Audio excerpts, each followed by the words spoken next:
This is Lauren. This is Trey. And this is the Partnership Podcast. I asked, you want more coffee? It's that moment where it's like, I do want more coffee, but no, I can't have more coffee because I'll get angry at myself. What does that look like? What getting angry at myself look like? Like a silent, pardon the pun, brew. It's just me going, you drank too much coffee again. I do it 2 times a week where it's like, you got to make better decisions. The anxiety goes up. The sweats go up. That's what really goes up. Yeah. It's, hey, I'm an addict. Hello, gentle audience. Welcome back. And hello to our new audience members. Because we were talking about are we still talking about the gay sex hockey show? Oh, and do I need to apologize to the country of Canada? Straight off the bat. Ready, go. Maybe talk to the camera. Yeah, hey, what's going on? It's Trey. Friends from the North. Oops. That's my bad. What did I say? One of the fictional characters was from America. Yeah, given America valor, we don't deserve. Don't give us Shane. I stole gay hockey player valor. You did. We have all the best gays. Yeah, that's my bad. And jokes like, you're our biggest national park, and we're coming for you next. I don't make those jokes. Oh, he's tried. So I'm sorry. Let's get back to this one. So, welcome to all of you.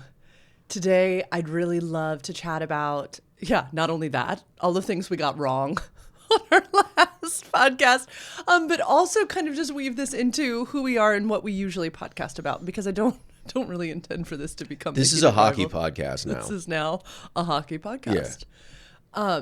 But I am really thankful that the algorithm led so many of you here because, we've been doing this shtick for couple years, and we're just loving our little corner of the internet over here.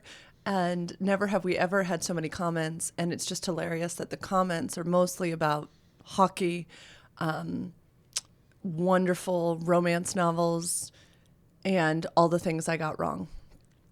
And that you got wrong, but mostly I got wrong. So we'll set the record straight, and then we'll kind of talk about some of the other things that are bubbling up from your beautiful, insightful comments. And I've been given permission to read a few as well. Such fun discussion. Also, I was breathing heavily on the last one. I was like, Lauren, you got to watch that. You got to watch your heavy breath. Okay, so other things that we need to clarify. This is not HBO's show. I have since learned that when Jacob, the writer, director who optioned it from the original author of the books, when he was pitching it around to studios in the US, shocker, all wanted to control the amount of sex and romance between the two main characters. And Jacob was like, no, there was one, I guess, that didn't even want them to kiss until episode 5. What would that have even been? That would have been a tragedy. The end of the show. We needed all of that sex. Mm-hmm. Was anybody fighting for full penetration in it? You mean to make it pornography? I didn't say that. Yes, you did, honey. I didn't say I said penetration. I didn't say the other one. Anyway, so what I have learned is that everyone in the States wanted to control the sexual content, romantic content.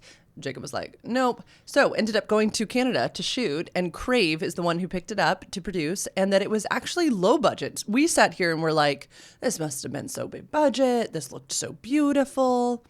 Nope. So just greater, better, well done. Nice job, Jacob. Just incredible. And then 2 weeks before its premiere, HBO's like, yeah, we'll distribute it.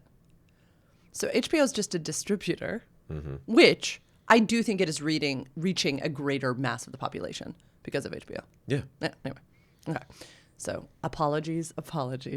Everyone was like, HBO didn't do it. I'm so sorry. I did not know. Did anybody go all caps in the comments? HBO didn't do it? Yes, because, and I think this is a worthy thing to discuss, we are still so controlling of a queer narrative.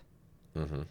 And so they were like, no, you can't do that. I have since learned about the Hays Code. Did you know this? We were talking about this a little bit, that entertainment can show queer stories, but it needs to end in like tragedy. Like, look how faulty these folks are. Yeah, look up the Hays Code. It is about television production. And you would know some of this. Trey has a television and movie background.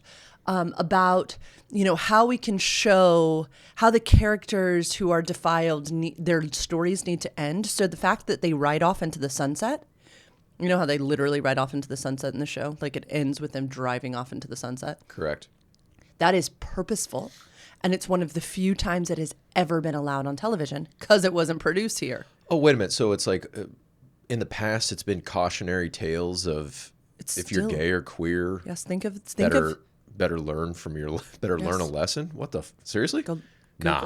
Google the Hays Code. Okay. It is still in enforcement in the United States. What do you mean? I don't understand. What do you mean? Like this is a rule? It's called. What are you talking about? It is called a type of behavior. I'm forgetting it right now. Somebody can throw it in the comments. Like, we're going to call it obscene behavior because that's what they're calling sex toys in Texas right now, obscene devices. So I'm just going to go with obscene. I know it is not the word obscene, but it is basically behaviors that would lead the people astray. We want to make sure that we are showing them in a negative light as a cautionary tale. Oh. No. Yes, honey. Go look it up. I have done research. And we're back. No. So I looked up the Hays Code with ChatGPT. I'm a premium subscriber. Not a big deal. The motion picture production code, it was called the Hays Code. It was set moral guidelines that were govern what Hollywood could depict. But that was from 1930 to 1968, honey. Like sexual morality, crime, all these things. But it was... So, yeah, it was something, but it's very old. You're saying it still goes on today? I'm pushing back on that. You can push back on it. Thank you for correcting me. So apparently, yes, kind of collapsed. I love that you used the word collapsed. And yet, so many of our movies, think Brokeback Mountain, think so many of our movies are still cautionary tales. Okay, because of... The Hays Code showed a world where the good men were heroic, stoic, and straight. We'll get to this, right? So in this, this is my field of study, right? Of why we do what we do when it comes to romantic relationships and sex. Most of it is shaped by the media because we don't have very many examples in the real life. And so when things like Hays Codes were around, okay, that wasn't that long ago. If you think about it. Correct. So movie production spaces, television production spaces still have some of the people around in power who were around during these times. And so it is hard to make things, to go against the grain, to show stories that are beautiful and good and right and true. So it was just very interesting and educational for me to go, oh, not only is this a beautiful show, this is some of the first of its kind to really portray. Could also ask Steve that, right? Healthy, right? I love the concept that we talked about last time, which is Shane is safe and he's boring, right? And Ilya, his nervous system finds safety and security in this. We don't make Shane more wild and crazy and then they all end up drug addicts and not together. Mm-hmm. No, we see them like kind of come to homeostasis together. This beautiful thing of no, queer love can be healthy and good and beautiful. I agree. I thought you were saying that it's some type of psychological operation that... No, psychological operation. That all like queer, gay content was like depicted in a negative light. Up until, under the enforcement. Up until 68, yeah. Or like around then. Yeah, I get that. Yes. Okay. And. I was born in 84. I'm 41. Mm-hmm. But my mom, rest her soul, was born in 58. Oh, holy shit, yeah. And your mom too. So when we think about. Lauren's mom was a movie star. Was an actor who... She's a movie star. And when we think about that the previous generation grew up under the Hays Code, right? 100%. When we think about people's feelings towards queerness and what it was shaped by, That's the generation before us. That's it. And where we live in Central Virginia, we live in a very fundamentalist Christian space, and I bet a lot of that shit is spoken about, or like, how is it like in a yeah. What's that called? Like in a huff or a breath? Yes. Or it's like, oh, we Condescending. we can't say this now, but this is what's happening type shit. Yeah. So do you remember how I was saying that straight men need to watch Heated Rivalry because we learn through story? This is what I mean, and why understanding the Hays Code means so much. Yeah. Because if the stories we previously learned from media are queer relationships end in demise, that's all we know. Yeah. Because people are afraid. And so they don't engage in relationships with queer humans, and they have come to a conclusion based upon media. Which is why shows like this are so important. Because they just show, hot, lusty desire. Great, that's how our relationship started. Sorry, spoiler. That resulted in true connectedness. Yeah. Correct. And we didn't end in demise yet. Not yet. Not yet. No. We're not a cautionary tale. Not yet. Not yet. Can I read a few, or just at least one? Beautiful comment. All right. At NZTPO wrote, the other reason I think straight men should watch and why it's palatable as an entry point is because the story treats masculinity as emotionally capable, not diminished. The show doesn't frame tenderness, yearning, or devotion as weakness, but the emotions coexist with competitiveness, physicality, pride. So men don't feel like masculinity is being corrected or scolded, but it's merely being expanded. And importantly, queerness becomes the context, not the obstacle. The emotional experience is familiar, which reframes queerness as adjacent, not alien. At the intersection of all groups is the theme of longing, yearning, and connection without being preachy. It says, wanting is deeply human. Wanting deeply is human. Something that regardless of sexuality or gender, we all desire. To think that there are people out there that don't want me to have that kind of love is sad and eroding. When I watch some of the scenes in episode 5, what the show has given me is hope. Let me break this down. What I loved about this show is that so often we'll say, oh, are they gay? These men were still masculine and strong and could beat our asses.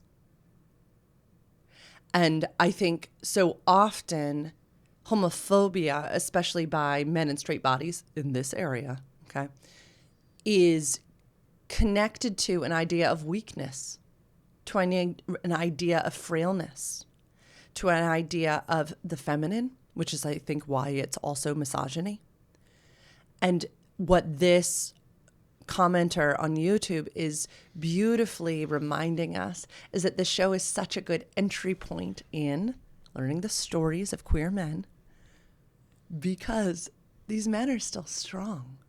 They just also have desire, which is something that is completely human, and it is for another man.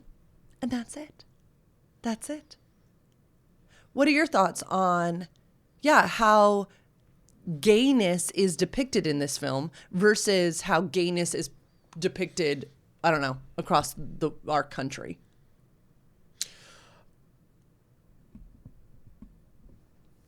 I don't know. How?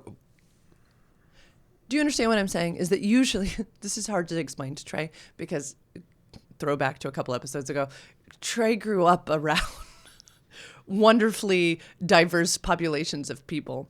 Yeah, I grew up in Long Beach, California. So and it was never. I was raised by my mom, so it was okay. Gayness depicted in. Oh, I get it. Okay, because this is tight. Where it's the first and second overall pick in like a draft. Mm-hmm. Like these are multi-millionaire, and they turn out to be stars in their profession. Yes. And I've never seen gay dudes portrayed this way. So gayness in America versus, I'm not sure. It harkens back to what we were saying last episode of how many openly gay men are there in the NFL that you know of? And you said one. Yeah. okay.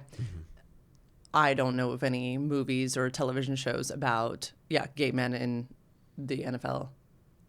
I don't know many movies or television shows about gay men that are not usually connected to a theater performer or a drag queen or go ahead. Got it. This just normalizes homosexuality and masculinity, which is a great thing. Like this normalizes, this is what it is. The gay and lesbian community and queer community and trans community in this country, I can loosely speak to it as a person on the outside or as a supporter of the community. I'm not in the community, I support the community. Everybody's 99.9% of them are trying to make more money, eat a good meal, live their lives. Go see their friends, watch a show, go get a workout in. It's the same shit that we're all trying to do. So this is a good thing. This is a normalization of things. Get the in 2026, if you are a straight man and you have a problem with homosexuality, you're the fucking gay one. It's as simple as that. You're fucking gay. You and best friend Jay have a game where you'll be straight or gay. Okay, and they'll just like name a thing. Oh yeah, monogamous marriage to a woman, straight as fuck. Wait, no, that's gay. Right, that's gay. Right. It's so yes. What you said, right? It is. We have been told a lie, and we have been told a lie through media for hundreds of years about, the agenda, right? Or about what will lead to depravity. And it wasn't just, in churches like the one I grew up in.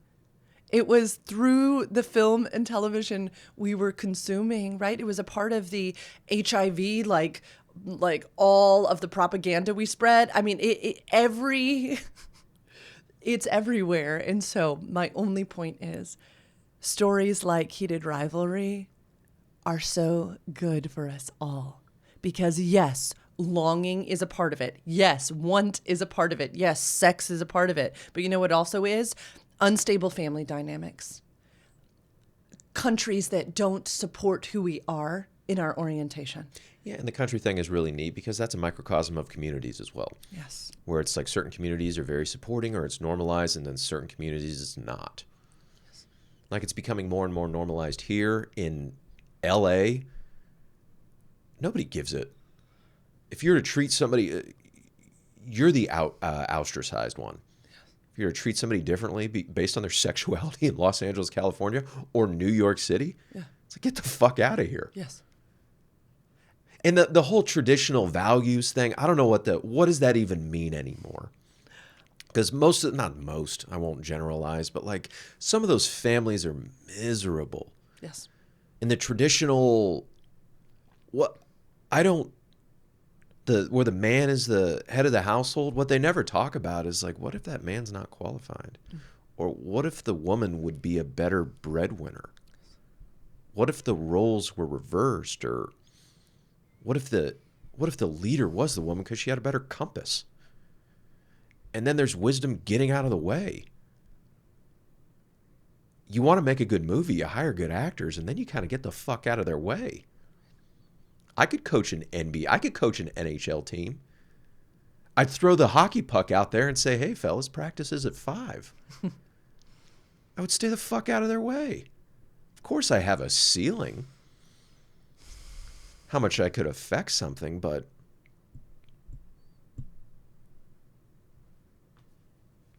good show. Beautiful show. I encourage everyone to visit the comments on both our first and second episodes that we've done on Heated Rivalry, because folks who are Russian are in the comments sharing what the landscape in Russia truly looks like for those who are part of the LGBTQIA plus community. And they can speak to it much better than I can. That is not my area of expertise. And I encourage you to visit the comments and to learn from them there. of what's truly happening.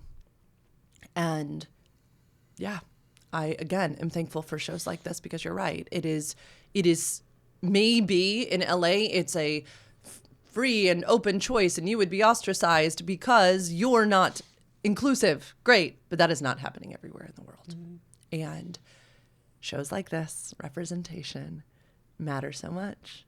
And yeah, if I had grown up, you talking about traditional values, which for anyone new here is everything I grew up on, fundamentalism, patriarchal headship, lot of crazy shit. I am like, what would have happened if I had seen stories like this that ended happily? Because I grew up with this slippery slope narrative of, following lust and desire was going to end in despair every time. Every time. It is why my mother left the movie industry, is that she was so absolutely turned off by the depravity that she was experiencing inside of this industry. Traditional values, back to what you were saying, provide comfort for people in male bodies, specifically white men. Makes sense. Because it assures them of power.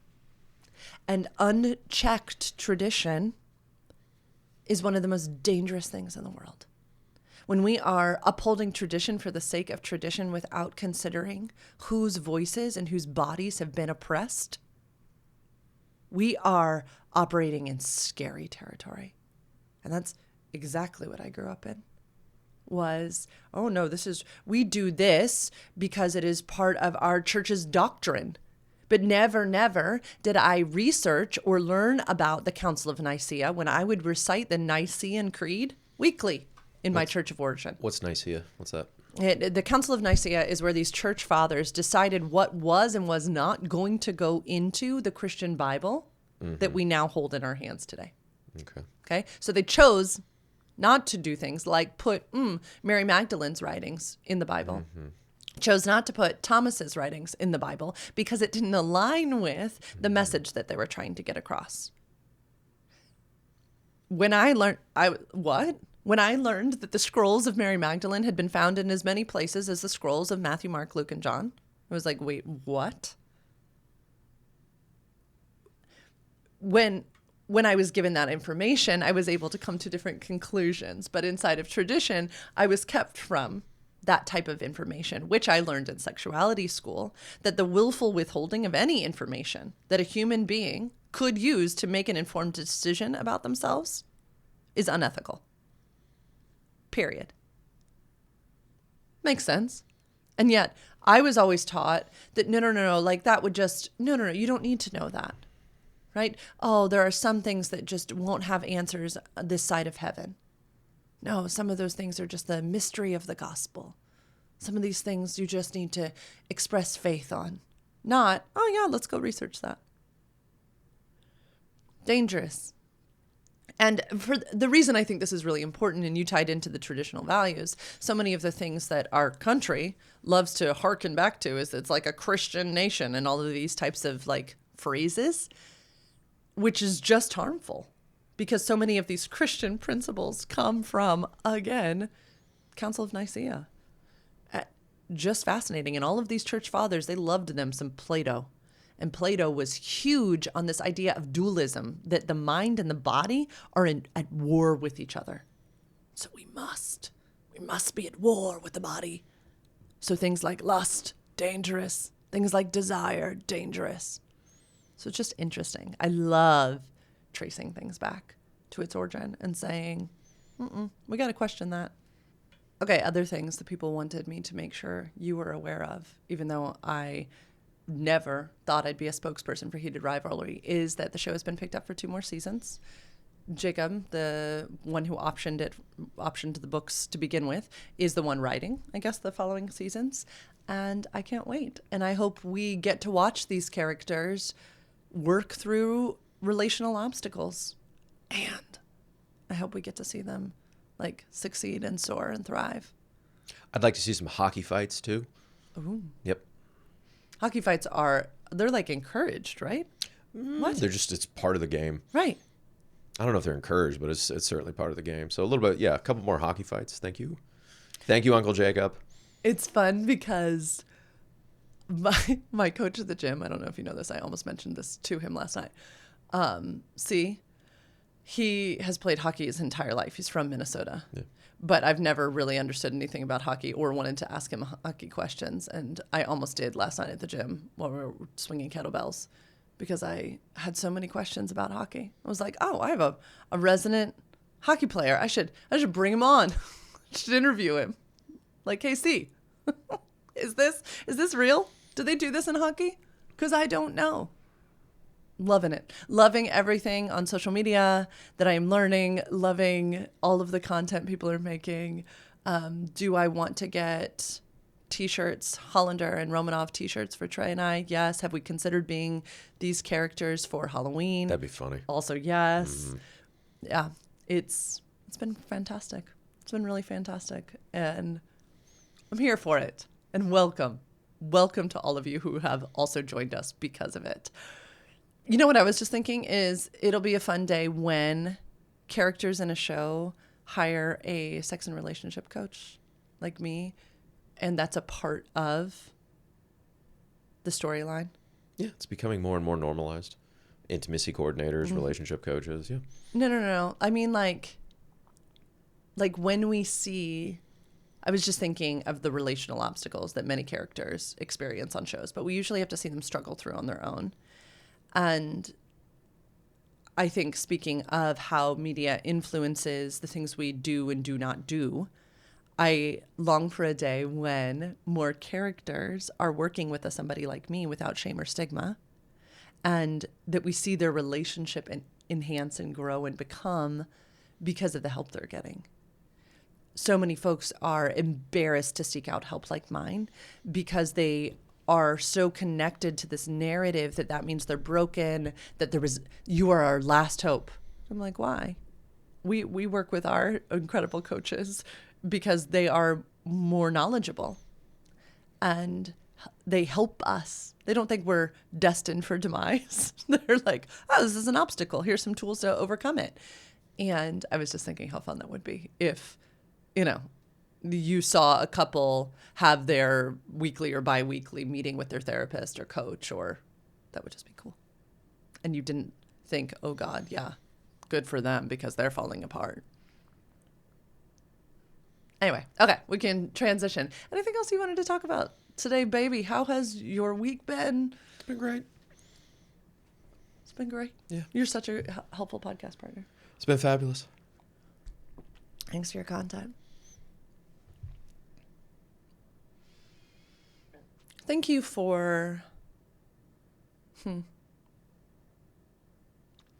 how you have encouraged me to keep healing and showing up in this relationship. When you were talking about the traditional values and blah, blah, blah, I was just sitting here thinking, like, that's what I grew up with. That's what I always thought I'd be married to. That's what I always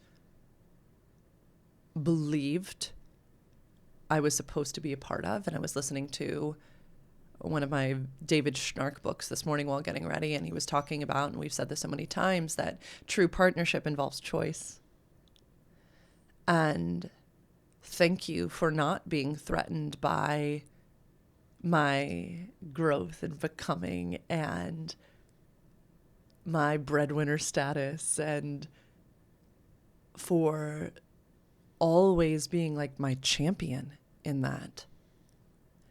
And I don't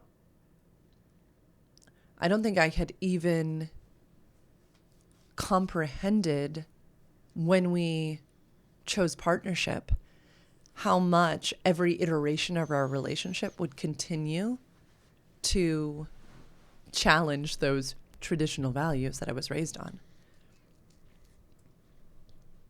And I say this all the time to clients who think they need to have like everything healed before they're in a relationship. No, there is only so much healing we can do outside of a relationship, and we should be doing it, and we should be growing and becoming, sure. And then we get inside of a relational container and it challenges us and expands us in ways that we could have never imagined. And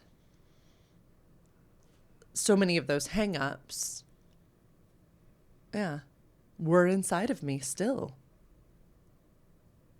I mean, you could go back to podcasts, I don't know, 2 years ago and watch me freak out on camera about certain things. And those were attached to. We've both spazzed on camera, babe. We've both done it. It's fine. Mine are deep. Yeah, but it's real. It's so real. Yeah. You know what we should do sometime? Some live watch of some of our OG episodes. We could do that. That's going to be difficult, but we could do that. Yeah. I don't know if it'll be as difficult because we wouldn't handle things as we have that did then. Yeah, that's true. If we could look at it from a lens of like, oh, we weren't as resourced then as we are now, sure. But it's literally like a couple of animals in a zoo. Mm-hmm. It's like, oh shit, I wish I could just let them out. Mm-hmm. Mm-hmm. Would you have done that? Would you have just like gotten up now?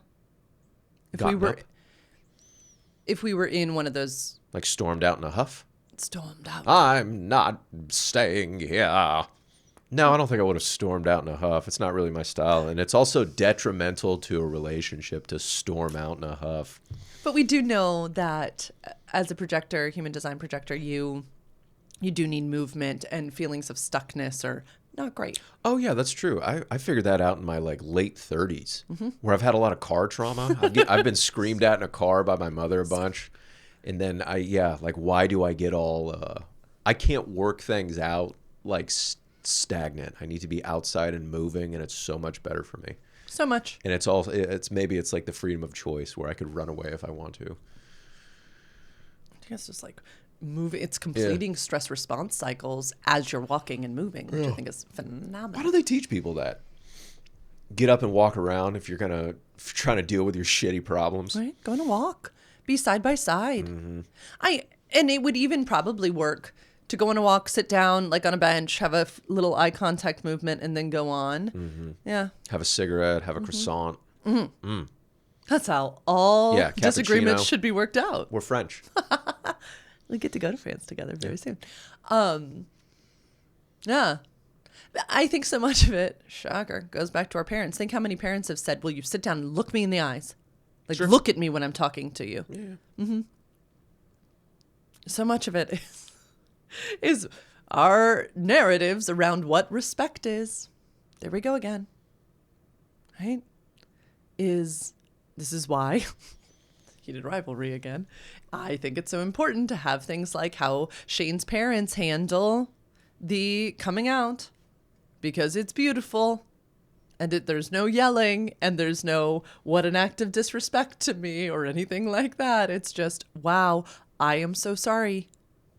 It's also interesting. We haven't talked about this. There's a power dynamic between his parents and Shane, where Shane is an international hockey star worth probably at that moment of his career $100+ million. And I think his mom manages some of the stuff. Mm-hmm. So in essence, in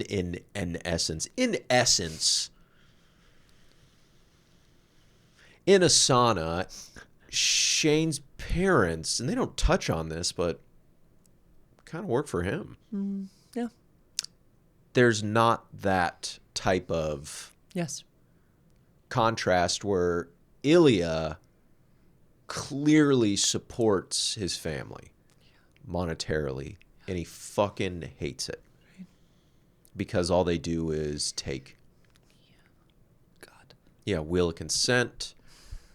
He's in some fucked up form of, it's the shadow side where they're in entitlement. So what's that? That's accept. So they're in some type of entitlement where like, this is, we did this and we supported you, whatever kind of crazy bullshit that they justify it. Yeah. And he's done. So for those who are new here, you may not know how much we love The Wheel of Consent. Dr. Betty Martin, Robin Dalzin, The Wheel of Consent. Buy the book.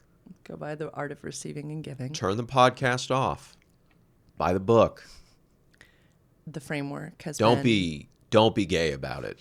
The framework has been tremendously helpful for us, and we mention it on almost every podcast.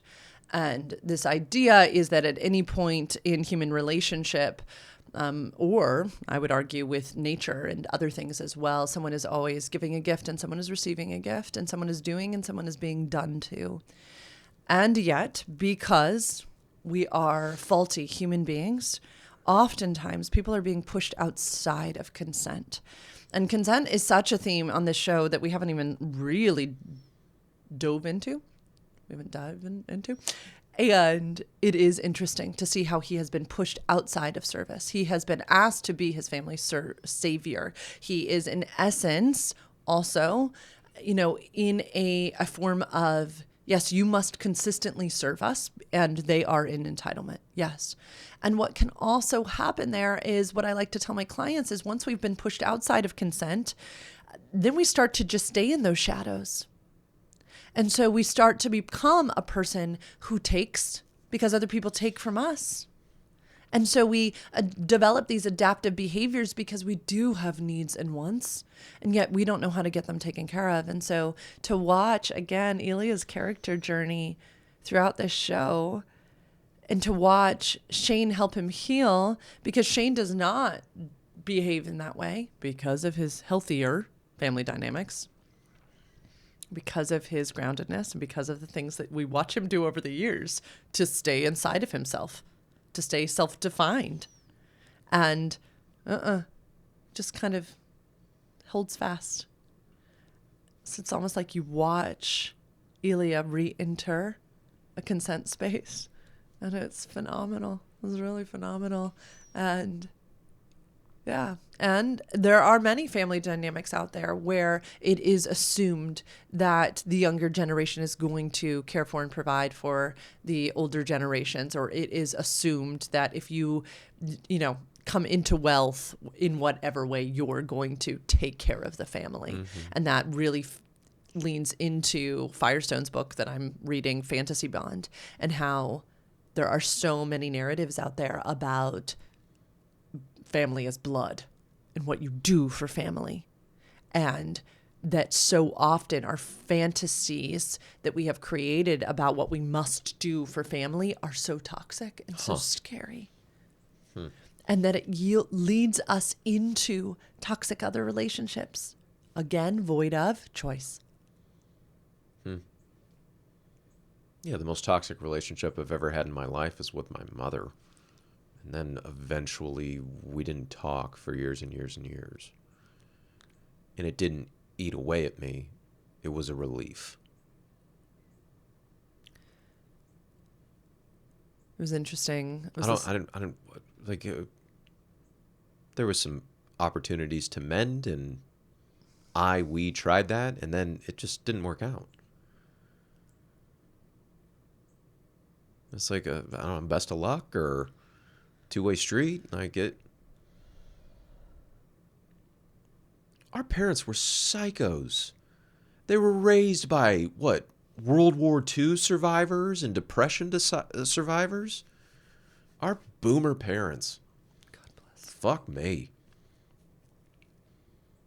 What were we talking about? Oh, my bad. Gay sex hockey. My bad. Trey's like, much more fun. Mm-hmm.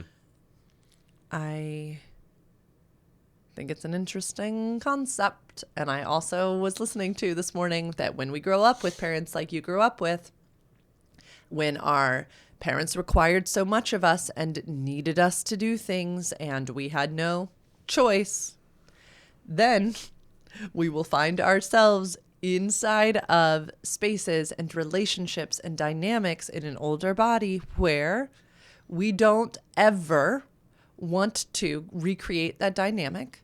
So we will become very independent of, nope, I don't need anybody and I don't want anybody to need me. Yeah. And I see it again and again and again. And we saw it in Heated Rivalry. Great. I see it with so many clients, specifically male-bodied, specifically straight clients, because they had a mom like yours. Maybe they had a very different mom like yours. And yet there was this component of she needed me to do things, and I don't like that. I go to isolation to stay safe. Yes, you do. Yeah. Yes, you do. And then the needed me to do things, I never had any choice. And then if I pushed back, it was met with anger and rage. Mm-hmm. So interesting, right? We'll talk often on this podcast about how both of us go to isolation. Both of us have an avoidant attachment style at our core. And so interesting. Don't you go to fusion? Not really. No?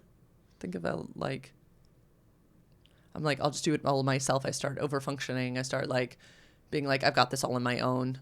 Mm-hmm. Like my idea of so many things. You don't go to fusion, babe? Do you think I do? You're the one who experiences relationship with me. I don't know. Not sure.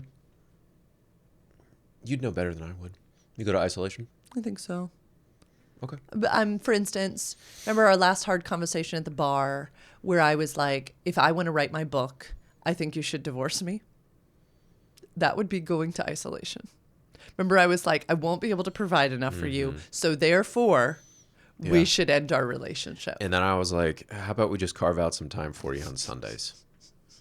It's like, you need to be on your own, Trey. It's like, how about we just get a weekend for you? Or So I wouldn't say that's fusion. Yeah, fair enough. I would say that was the epitome of Lauren being like, I know how to handle this. That's very I'll funny. let you go. Yeah.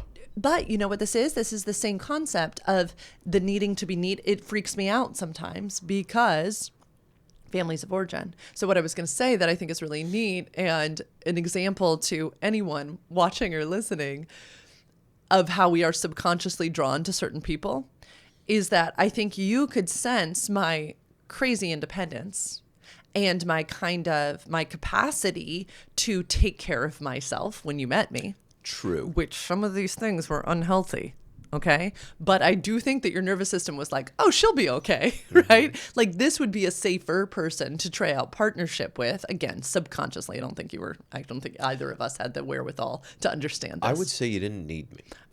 And I didn't need you. I would say we wanted each other. But as far as like some type of dependence or it's like, oh, I'm the solution to your problems and vice versa, that didn't happen. No. I saw you as like an independent woman that's built businesses and like acquired money and acquired like, oh, she can acquire things. Like this is a driver of a human being. Which is great. Tell all my clients it's my superpower and has a shadow side. They all do. Yeah, it all has shadow sides. And we have gotten to see it work itself out in our relationship over and over again.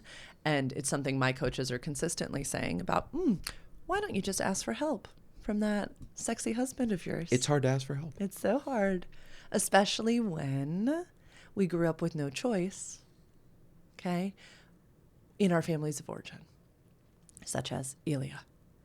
And it's just, again, an example of how when we've been wounded in our relationship, our families of origin, we then heal in relationship. And we don't need to have all our shit figured out, but we do need to know that there's nothing wrong with us if we run into obstacles inside of relationship. I am obsessed with this developmental model right now. And their whole theory is we develop just like a baby develops into a child and a young adult, that we start out really fused in a mesh together because that's symbiosis and that's lust and that's limerence and it's amazing. And then we enter, at some point we're disillusioned. That's fine. Can I ask a question? Yeah. Can you put on your sexuality educator hat? Thank you. like Oh, cap. fedora. Interesting choice. All of our shit figured out before getting into a relationship. What would you say if I were a single man saying that? Hey, Lauren, I really want to have all my shit figured out before I start like jumping back into dating or finding that person. I would say, I am so glad that you're ready to begin work. Let's get to work. Let's figure out your patterns. Let's figure out your relationships with your primary caregivers. Let's figure out your own accessibility to your wanting. Let's figure out how you exist inside of your friendships and how you repair. Let's develop a full-blown tool belt, just like someone who works on a construction site. And then let us invite and expect that relationships that we get into will bring about the challenges that we need that will then shine a light on the additional levels of work that we're going to get to go through together. being in relationship with someone takes effort, takes investment, because the relationship itself becomes a dynamic that we get to discover and train for. Similar to, you could be an athlete who is in the off-season training and developing a body that is ready for the sport. And then you get drafted by a team. But then the team has its own dynamic. And your coach gets to work on the team and functioning as a team. That would be expected. But your coach would also have expected you in the off-season to work on your body. Okay, and then the sport analogy, there's nothing like live action against another team and everybody's trying to make plays. So you need to grow actually within the game. You can do all of this training on the side. You can be as prepared as you can, and that will benefit you. Also, you're going to need to give yourself grace to make mistakes within actual live competition. So please agree or disagree with this statement. Yes, it's very valuable to do a lot of work before getting into relationship.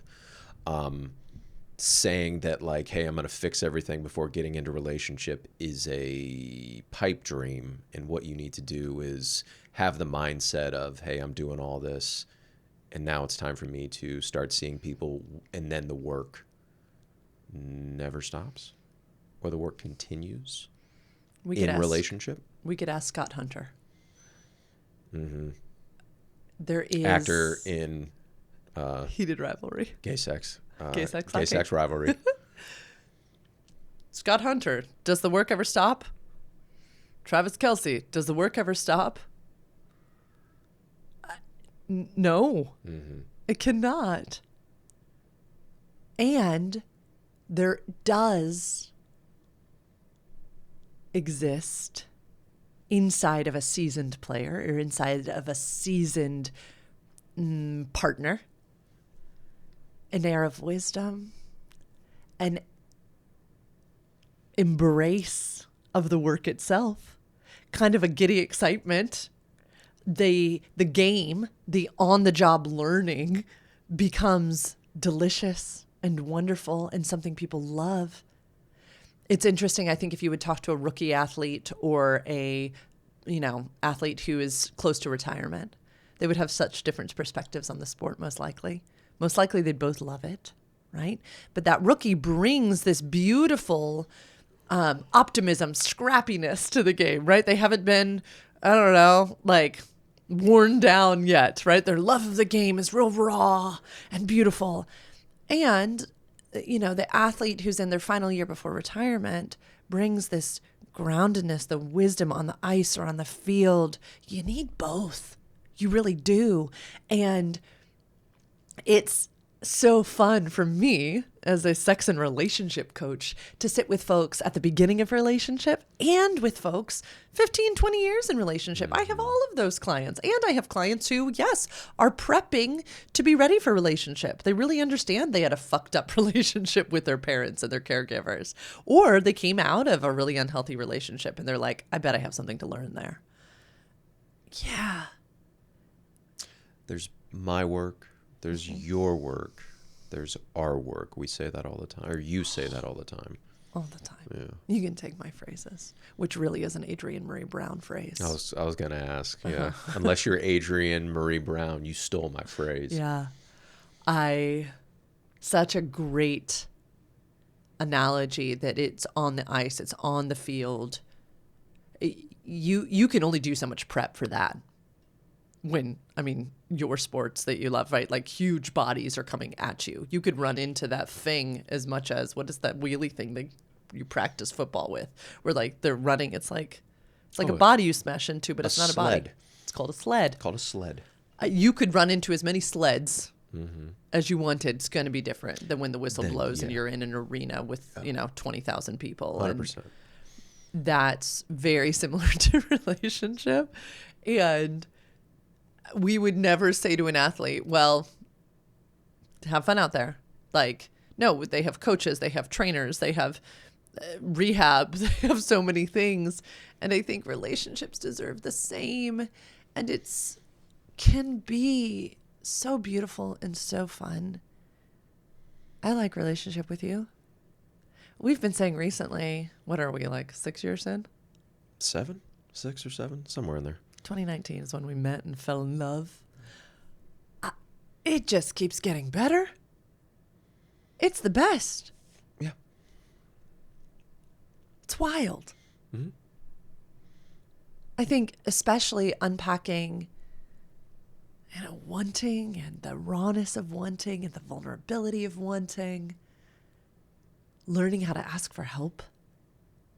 Honey, just applause to you and the work you have done on receiving in the past year and a half. I'll never forget our Like a Pro Wheel of Consent training. They put the quadrants on the floor, which no one's going to understand what that means unless you've been to a consent training. But they ask you to practice making requests, making offers. And receiving is so hard for my beloved. And so he just kept standing in the quadrant of accepting and asking, will you questions? Because it was such a unpracticed skill of his. And honey, you've just gotten better and better to make my cheeks hurt. So thank you, baby. Thank you for the work. You're welcome. That you continue to do on yourself. It is so attractive. Okay.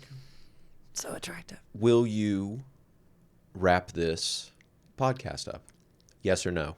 Yes, I will. Thanks for coming to this episode of the Partnership Podcast with Lauren and Trey. Please remember, these are our opinions and our opinions only. You have a right to self-determination and informed decision-making. If you would like to chat with me about working with me, you can go to sexedforyou.com/free consult and request 15 minutes with me, and I'll get back to you real soon. Oh, please like, subscribe, share, all that good stuff. Leave comments down below. Tell us again where we have aired. Would love to know. I don't read your comments. I do. Tell her. I read all of them. It's very fun. Pretty soon a virtual assistant will be helping me read all of them, so I might not read all of them. And you are welcome here, and have a great rest of your day. Bye-bye.